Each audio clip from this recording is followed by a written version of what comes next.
verse real quick. Come on, say spit something. I've been playing rap song for the past 2 days. Don't do it. She can get down, man.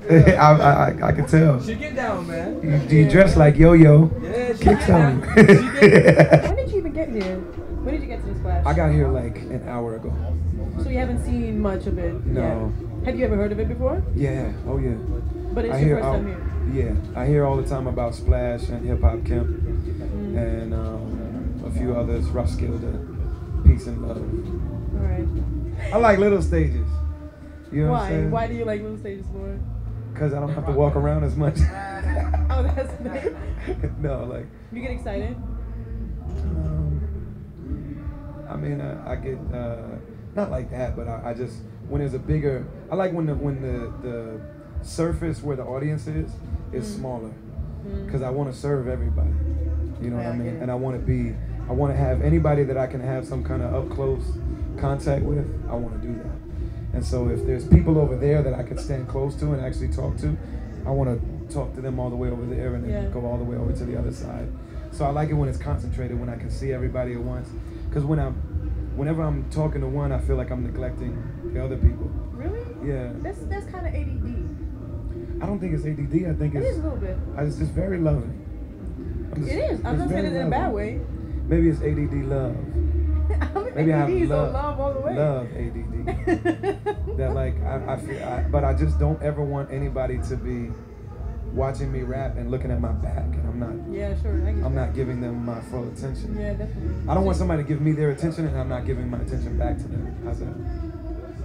That's blessed. Sweet. Do you communicate with your audience a lot? Yeah. Yeah, that's the only thing about being in Europe that is a little bit challenging. I was about to ask you. Yeah, because I like to really be able to be comfortable and talk and just be free and say whatever I need or want to say at that particular moment. And in Europe, I'm a little more conscious to speak slower and choose my words a little more carefully. That's the only thing. But you know, I think that Europeans and the descendants of Europe, which I am, because we're a written society, a written culture, we tend to think that communication has to be the words, whereas so much more of the communication is the music and the mood and the feel of things. You know what I mean? So in a much more global, humanitarian sense, the real communication happens in the timbre in my voice and the sound of the music and the way that I relate with the music. So even if people don't understand a single word, we're still communicating in that way. That makes sense.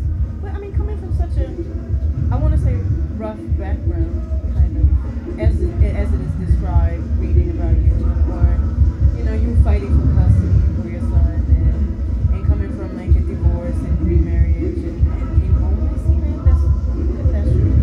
How can you have such a peaceful, soulful person? Because I'm a blues man. I am. I'm the world's first blues rapper. You're a blues rapper. I'm a blues MC. Yes. How do you I'm a blues thinker. See, what I learned from the blues, and all of this music comes from gospel and the blues, which is they're really the same music. It's just that at that time, the particular brand of Christianity that slaves were taught was telling them that if you want to sing gospel music, it has to be 100% about God. And if you sing about sex and worldly things, then that has nothing to do with religion. So that's for the devil. And they convinced them of that, and it's a shame. Since then, I think we've gotten past that. But the blues is a mind state where you live up close and intimate constantly with your pain, with tragedy, with death, suffering, struggle. And oppressed people are forced to always be inside that reality. Privileged people have the ability to live inside a bubble and never deal with pain and struggle and adversity until death comes, or something like 9/11 happens, where the bubble gets bust. That's why I say I don't mean to bust your bubble. There's the people that are living inside this false reality. And they're disconnected from the reality of oppressed people who live with pain every day. And so the blues is the oppressed person's way of turning the pain and suffering that the outside forces inflict on us, and turn it into something beautiful, something that can be celebrated, something that brings us joy, so that our pain actually fuels our joy, and our celebrations are true, our expressions are true, because they don't, when we're celebrating not because we're ignoring pain, we're celebrating because we know pain so well. You know what I mean? And our hope is true. Our hope is not, privileged people wish. They wish things would get better. Wishing is not hope. Real hope only happens when you know the ugly realities of life, and you live out loud in spite of those realities. You know what I mean? And you almost live because of those realities, because you know that death looms at all times. Every second of life, you just got to live. Well, I'm excited to see you perform then. I hope it's good now. I talked all this shit. You put a lot of pressure on you You're right like, man, now. he talked a mean one and got on the stage and whatever. Nah, I'm sure you're going to do a good job. Thank you so much for stopping by. Thank you. Brother Ali.